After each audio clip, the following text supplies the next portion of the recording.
আকবর মোল্লা বলছেন পুলিশ গুলি চালিয়েছে। আমাদের প্রতিনিধি আরজি করে এই মুহূর্তে রয়েছে। আরজি করার অবস্থা তার থেকে যেমন জানবো, তেমনি ভাঙড়ের অবস্থা জানাতে সিজার মন্ডল আমাদের অন্য প্রতিনিধি সরাসরি ভাঙড় থেকে আমার সঙ্গে রয়েছে। আমি প্রথমে বিক্রমের কাছে যাব। বিক্রম, আহত ব্যক্তি এই মুহূর্তে কেমন আছেন, আর কতজনকে আনা হলো ওখানে?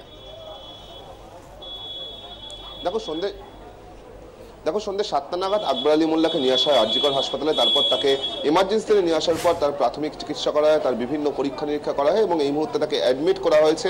এবং একই সঙ্গে আমরা যেটা জানতে পারছি, কিছুক্ষণ আগেই তাকে অপারেশন থিয়েটারে নিয়ে যাওয়া হয়েছে, কারণ তার ডান হাতের ওপর দিকে গুলি লেগেছে, এমনটাই কিন্তু চিকিৎসকরা জানাচ্ছেন। এবং সেক্ষেত্রে বিভিন্ন পরীক্ষা নিরীক্ষা করার পর যেটা চিকিৎসকরা বলছেন যে অপারেশন করার পর, অস্ত্রোপচার করার পরে কিন্তু এই বিষয়টা বলা সম্ভব হবে, যদি সেই গুলিটা ইনট্যাক্ট পাওয়া যায় তারপরে কিন্তু বলা সম্ভব হবে যে এই গুলিটি কোথা থেকে এসছে, অর্থাৎ এই গুলি কি আদৌ পুলিশের গুলি নাকি এইগুলি অন্য কোনো পিস্তল বা বন্দুক থেকে বেরিয়েছে। যদিও আকবর আলী মোল্লা যখন আরজিকর হাসপাতালে তাকে নিয়ে আসা হয় সেই সময় কিন্তু তিনি ক্যামেরার সামনে প্রকাশ্যে বলেন যে তাকে কিন্তু গুলি মেরেছে পুলিশ, অর্থাৎ পুলিশের ভ্যান থেকে গুলি আসে এবং সেই গুলিতেই কিন্তু তিনি আহত হয়েছেন। একই সঙ্গে আকবর আলী মোল্লা যারা পরিবারের সদস্যরা রয়েছে তারাও কিন্তু একই কথা বলছে যে পুলিশের গুলিতেই কিন্তু আহত হয়েছেন আকবর আলী মোল্লা। অপরদিকে আমরা পুলিশের যারা শীর্ষকর্তা তাদের সঙ্গে কথা বলেছি। একদিকে রাজ্য পুলিশের শীর্ষকর্তা, অপরদিকে জেলা পুলিশের শীর্ষকর্তা, তারা কিন্তু এই গুলি চালানোর অভিযোগ অস্বীকার করছেন।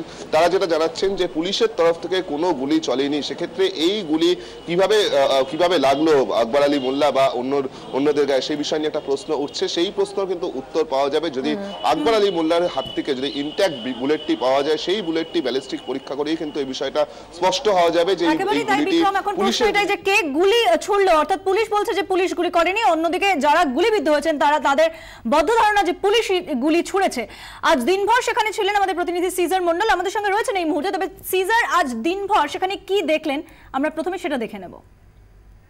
মঙ্গলবার বিকেলে পাওয়ার গ্রিড থেকে 1 কিলোমিটার দূরে হাড়োয়া লাউহাটি রাস্তার ওপর এরকমই সার দিয়ে দাঁড়িয়েছিল পুলিশের গাড়ি। হঠাৎ করেই জনতা পুলিশ খণ্ডযুদ্ধের মাঝখানে 4 জন গ্রামবাসী গুলিবিদ্ধ হন। আর তারপরই ক্ষিপ্ত হয়ে ওঠে জনতা। তারা এই পুলিশের বাসে যেমন আগুন ধরিয়ে দিয়েছে, সেই আগুন এখনো জ্বলছে আমরা দেখতে পাচ্ছি। তার পাশাপাশি তারা কিন্তু পুলিশের যে আরো যে গাড়িগুলো দাঁড়িয়েছিল সেই গাড়িগুলোকে রীতিমতো ঠেলে পুকুরের জলে ফেলে দিয়েছেন। এই মুহূর্তে আমরা দেখতে পাচ্ছি গোটা এলাকা কিন্তু কার্যত শুনশান হয়ে রয়েছে, প্রচন্ড থমথমে এলাকা।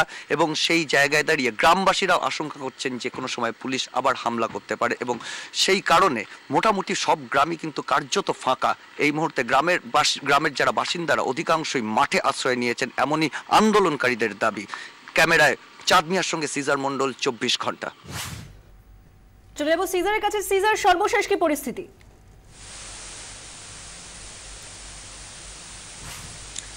দেখো, যেটা আমি বললাম যে গোটা এলাকা কিন্তু অত্যন্ত একটা চাপা উত্তেজনা রয়েছে, থমথমে হয়ে রয়েছে। গোটা এলাকা কার্যত একটা বন্ধের চেহারা, শুনশান হয়ে রয়েছে। কারণ গ্রামের মানুষ যেটা আশঙ্কা করছেন, তারা বিভিন্ন জায়গা থেকে খবর পাচ্ছেন যে কাশীপুর থানায় উচ্চপদস্থ পুলিশ কর্তারা বৈঠক করছেন। বিভিন্ন জায়গা থেকে পুলিশের রিইনফোর্সমেন্ট, নতুন করে বাহিনী আসছে। বারাসাত থেকে, বিধাননগর কমিশনারেট থেকে, কলকাতা পুলিশের বাহিনী আসছে। এবং সেই জায়গা থেকে তাদের আশঙ্কা রাতে আবার গতকালের মতোই হামলা চলতে পারে। এবং সেই কারণে একদিকে যেমন আন্দোলনকারীরা তারা প্রস্তুতি নিচ্ছেন পুলিশের হামলার মোকাবিলা করার, তারা নির্দিষ্ট স্ট্র্যাটেজি ছকে রেখেছেন।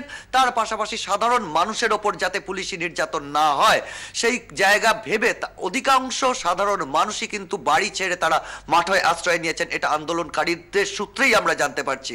তার পাশাপাশি প্রত্যেকটা গ্রামে আমরা যেটা ঘুরে দেখলাম, সন্ধ্যেবেলাতেও কিন্তু একই চেহারা। প্রত্যেকটা গ্রামে রাত পাহারা চলছে, ব্যারিকেড করে রাখা হয়েছে, জায়গায় জায়গায় আগুন জ্বালিয়ে রাখা হয়েছে, যাতে কোনোভাবে পুলিশ ঢুকতে গেলে পুলিশকে বাধা দেওয়া যায়, পুলিশ ঢুকতে গেলে তাদের আক্রমণ প্রতিহত করা যায়।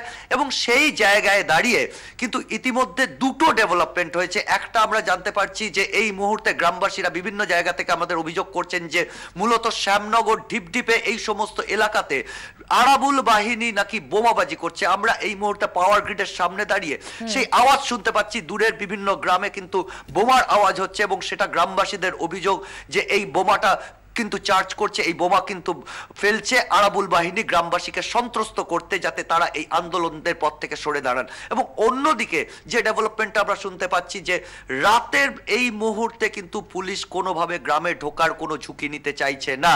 কারণ উচ্চপদস্থ কর্তারা, পুলিশের যারা কর্তারা বৈঠক করেছেন, তারা বাহিনী ডেপ্লয়মেন্টের ব্যবস্থা করছেন, প্রচুর বাহিনী এখানে আনার ব্যবস্থা করা হচ্ছে। কিন্তু রাতে কোনোভাবে ঢোকার চিন্তা তারা এই মুহূর্তে করছেন না, কারণ তারা জানেন যে এই মুহূর্তে রাতে যদি পুলিশি অভিযান হয় তাহলে কিন্তু কোল্যাটারাল ড্যামেজ হবে, কারণ গ্রামবাসীরাও রীতিমতো প্রস্তুত পুলিশের মোকাবিলা করার জায়গা।